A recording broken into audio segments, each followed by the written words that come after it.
រដូវការចាក់វ៉ាក់សាំងជំងឺអុតក្តាមម្ដងទៀតហើយនេះបើឆ្លងរោគនេះឬថាអាចខូចខាតធ្ងន់ធ្ងរដល់កសិដ្ឋាននៅជុំវិញអ្នកទាំងអស់គ្នាតើយល់ដឹងគ្រប់គ្រាន់ប៉ុណ្ណាដែរអំពីរបៀបចាក់វ៉ាក់សាំងជំងឺអុតក្តាមជំងឺអុតក្តាមឥឡូវនេះកុំបារម្ភទៀតអីព្រោះមានវិធីការពារវានោះគឺការចាក់វ៉ាក់សាំងត្រឹមត្រូវដំបូងវ៉ាក់សាំងជំងឺអុតក្តាមត្រូវរក្សាឲ្យឆ្ងាយពីពន្លឺព្រះអាទិត្យហើយត្រូវដាក់ក្នុងទូទឹកកកនៅចន្លោះសីតុណ្ហភាព2ទៅ8អង្សាសេ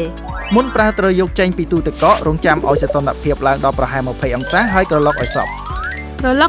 ក្រឡុកឲ្យស្រាលនិងយឺតកុំឲ្យឡើងពពុះការចាក់វ៉ាក់សាំងបានត្រៀមរួចរាល់ស្រេច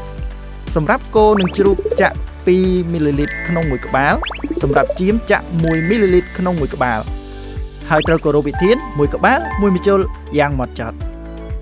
សត្វគោនិងចៀមត្រូវចាក់បញ្ចូលជ្រៅទៅក្នុងសាច់ដុំនៅតំបន់ស្មាឬខ្នងដោយបញ្ឈរសត្វជ្រូកត្រូវចាក់តំបន់កក្បាលត្រចៀកឬត្រគាកដោយបញ្ឈរដូចគ្នាបើប្រើម៉ាស៊ីនចាក់ថ្នាំពហុនៅក្នុងតំបន់ជ្រូកតែមួយ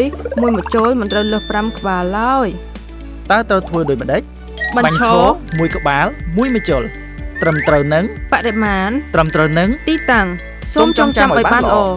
បន្ទាប់ពីចាក់រួចត្រូវសម្គាល់ភ្លាមជាមួយស្ប្រេឬសម្គាល់ផ្សេងដើម្បីមិនឲ្យមានក្បាលណាមិនបានចាក់ឡើយមួយទៀតត្រូវកត់ត្រាស្ថានភាពការចាក់វ៉ាក់សាំងក្នុងសៀវភៅកត់ត្រាការចាក់វ៉ាក់សាំងឲ្យបានច្បាស់លាស់ពិសេសសម្រាប់គោត្រូវកត់បន្ថែមក្នុងប្រព័ន្ធគ្រប់គ្រងប្រព័ន្ធសត្វចិញ្ចឹមផងដែរដើម្បីការពារជំងឺអុតក្តាមសូមលាងសម្អាតទាំងក្នុងនិងក្រៅកសិដ្ឋានឲ្យផ្លាស់ប្ដូរស្បែកជើងដាក់អនុវត្តវិធានការការពារការឆ្លងទាំងអស់ការការពារជំងឺអុតក្តាមចាប់ផ្ដើមពីការចាក់វ៉ាក់សាំងត្រឹមត្រូវនិងវិធានការការពារយ៉ាងហ្មត់ចត់តាមរយៈការចាក់វ៉ាក់សាំងជំងឺអុតក្តាមកសិដ្ឋានសុខភាពល្អប្រទេសកូរ៉េមានសុវត្ថិភាពល្អបំផុតវ៉ាក់សាំងជំងឺអុតក្តាម